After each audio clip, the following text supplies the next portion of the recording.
Hi everyone, good morning. मैं Badruddin Ansari, news पक्की है में आपका स्वागत करता हूं। पहले आज की सुर्खियों पर नज़र डालते हैं। आगरा में एयरफोर्स का MiG-29 विमान क्रैश हो गया। उसके बाद कोलकाता रेप मर्डर केस के 87 दिन के बाद आरोप तय हुए। उत्तराखंड में बस हादसा, 36 की मौत और 6 घायल। अगली सुर्खी है, खतरे में बिहार के 24,000 शिक्षकों की नौकरी। आगे हम अपनी वीडियो में विस्तार से न्यूज़ को समझते हैं। आगरा में सोमवार को एयरफोर्स का MiG-29 एयरक्राफ्ट क्रैश हो गया। पलक झपकते ही विमान खेत में जा गिरा, जिसके बाद उसमें आग लग गई। हादसा शाम करीब 4 बजे हुआ। ज़मीन पर फाइटर प्लेन गिरने के साथ ही विस्फोट भी होने लगे। हादसे के वक्त इसमें एक पायलट मनीष मिश्रा थे। वह आग लगने से चंद सेकंड पहले ही पैराशूट की मदद से फाइटर प्लेन से कूद गए। खेत में उतरे पायलट को गांव वालों ने चरपाई पर बैठाया और उनका हालचाल लिया। एयरफोर्स ने हादसे की कोर्ट ऑफ इंक्वायरी के आदेश दिए हैं। पंजाब के आदमपुर का यह फाइटर प्लेन पहले ग्वालियर में लैंड हुआ, फिर ग्वालियर से उड़ान भरकर रूटीन एक्सरसाइज के लिए आगरा आ रहा था। ग्रामीणों ने हादसे के तुरंत बाद पुलिस और फायर ब्रिगेड को सूचना दी। मौके पर फायर ब्रिगेड पहुंची और आग पर काबू पाया। एयरफोर्स के अफसर, डीएम और पुलिस फोर्स भी मौके पर पहुंची। इस पूरी घटना से जुड़े कई वीडियो भी सामने आए। वीडियो में दिख रहा है कि फाइटर प्लेन तेज़ी से खेतों में जा गिरा। तब गांव के लोग भी उधर की तरफ दौड़ पड़े। वे लोग बचाव के लिए चिल्ला रहे थे। इसी दौरान प्लेन में विस्फोट होने लगे। गांव के लोग भागो भागो चिल्लाते हुए भागने लगे। हालांकि कुछ देर बाद ही मौके पर गांव वालों की भीड़ लग गई।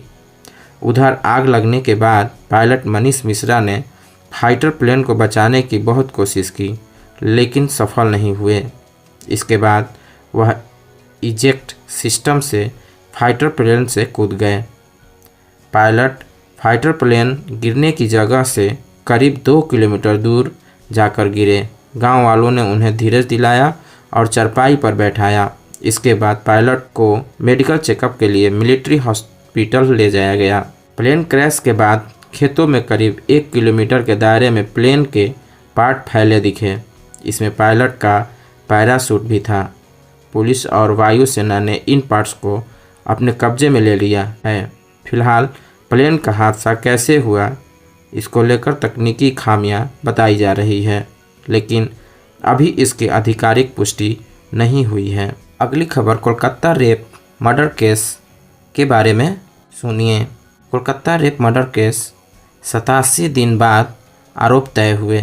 पश्चिम बंगाल की सियालदह कोर्ट ने कोलकाता के आरजी कर कॉलेज में ट्रेनी डॉक्टर से रेप मर्डर केस के मुख्य आरोपी संजय रॉय के खिलाफ आरोप तय कर दिए हैं। 11 नवंबर से मुकदमे की रोजाना सुनवाई होगी। सोमवार को पेशी के बाद पुलिस जब संजय को बाहर लेकर निकली तो पहली बार वह कैमरे पर कहता नजर आया कि ममता सरकार उसे फंसा रही है। उसे मुंह न खोलने की धमकी दी गई है। आरजी कर अस्पताल में 8 अगस्त की रात ट्रेनी डॉक्टर का रेप और मर्डर किया गया था। 9 अगस्त को विक्टिम की बॉडी मिली थी। घटना के विरोध में डॉक्टरों ने 42 दिन तक प्रदर्शन किया था। सेंट्रल ब्यूरो ऑफ इन्वेस्टिगेशन ने अपनी चार्जशीट में संजय राय को मुख्य आरोपी बताया है। इसके अलावा केस को गैंग रेप की बजाय रेप केस बताया है। चार्जशीट में यह भी कहा गया है कि पीड़िता के शरीर से मिला सीमन सैंपल और खून आरोपी से मैच हो चुका है। वहीं क्राइम सीन पर मिले छोटे बाल भी फोरेंसिक जांच के बाद आरोपी के बालों से मैच हो गए हैं। सीबीआई के चार्जशीट में 100 गवाहों के बयान, 12 पॉलीग्राफ टेस्ट की report, CCTV footage, forensic report, mobile की कॉल डिटेल और लोकेशन जैसी चीज़ें शामिल हैं। इसके अलावा वारदात के दिन आरोपी का एयरफोन और मोबाइल ब्लूटूथ से कनेक्ट हो गया था। इसे भी चार्जशीट में अहम सबूत माना गया है। गौरतलब है कि सुप्रीम कोर्ट ने इस केस में एक्शन लेते हुए डॉक्टरों की सुरक्षा बढ़ाने और वर्क प्लेस पर बेहतर स्थिति के निर्देश दिए थे। कलकत्ता हाईकोर्ट ने केस की जांच कोलकाता पुलिस से लेकर सीबीआई को सौंप दी थी। सीबीआई ने संजय राय को इस केस का एकमात्र आरोपी बताया। हालांकि मामले में शामिल होने के आरोप में पूर्व प्रिंसिपल संदीप घोष को भी गिरफ्तार किया गया है। अगली खबर, उत्तराखंड के अल्मोड़ा में सोमवार सुबह 8 बजे एक यात्री बस 150 फीट गहरी खाई में गिर गई। हादसे में 36 लोगों की मौत हो गई, जबकि 6 घायल हैं। हादसा अल्मोड़ा में मारचूला के पास हुआ। बस में 42 यात्री सवार थे। पुलिस के मुताबिक मृतकों की संख्या और बढ़ सकती है। हादसे की वजह का पता नहीं चला है। बस मोड़ पर अनियंत्रित होकर गिर गई। कुमाऊं मंडल के आयुक्त दीपक रावत ने बताया, बस नदी से करीब 10 फीट पहले पेड़ में फंसकर रुक गई। खाई में गिरने के दौरान झटके से कई यात्री खिड़कियों से बाहर जा गिरे।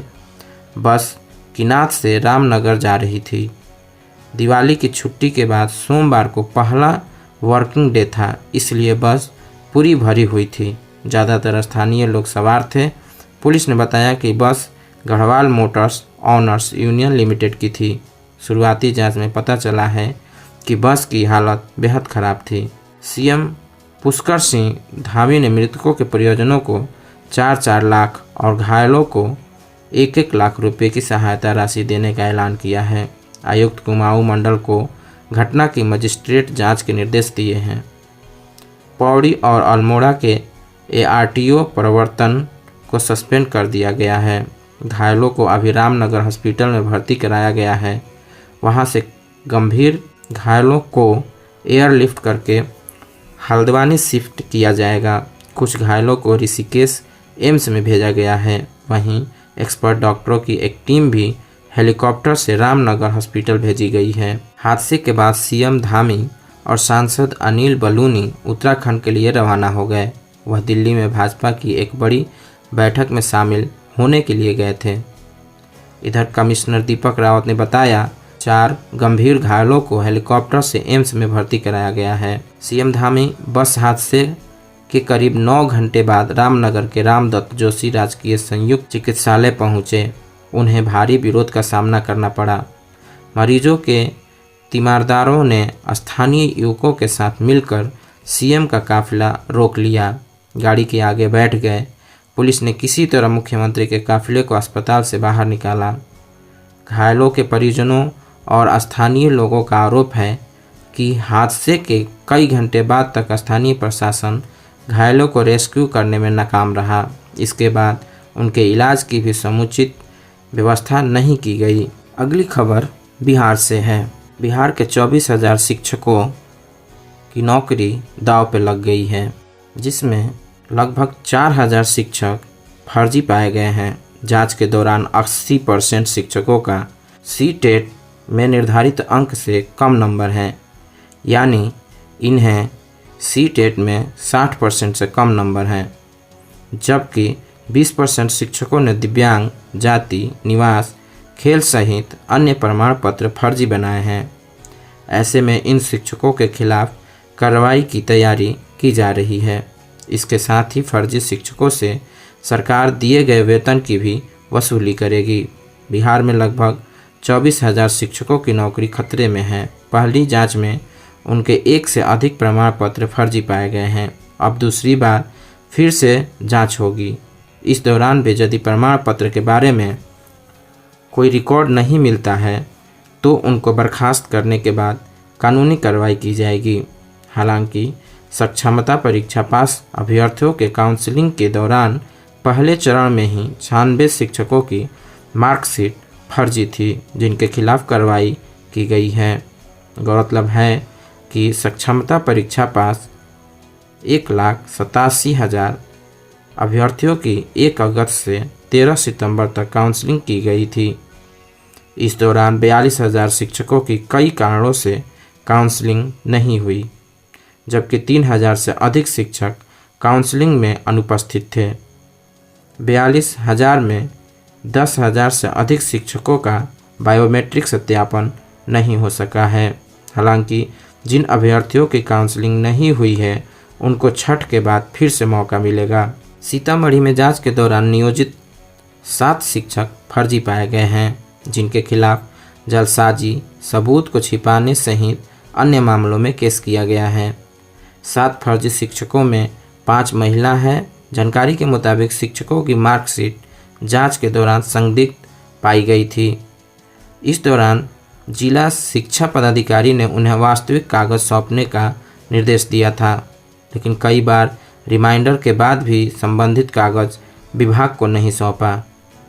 इस दौरान शिक्षक विभाग की ओर से उनके प्रमाण पत्र की जांच की गई। इसमें कई शिक्षकों की मार्कशीट फर्जी पाई गई है। इसके साथ ही जाति और निवास प्रमाण पत्र भी गलत थे।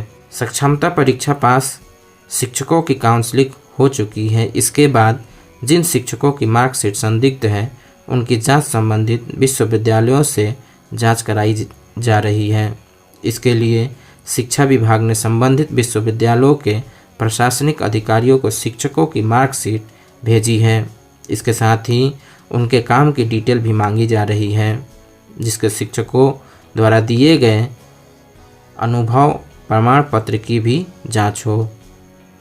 माध्यमिक शिक्षा निदेशक योगेंद्र सिंह ने कहा, सक्षमता परीक्षा पास 40,000 से अधिक शिक्षकों की काउंसलिंग नहीं हो सकी है।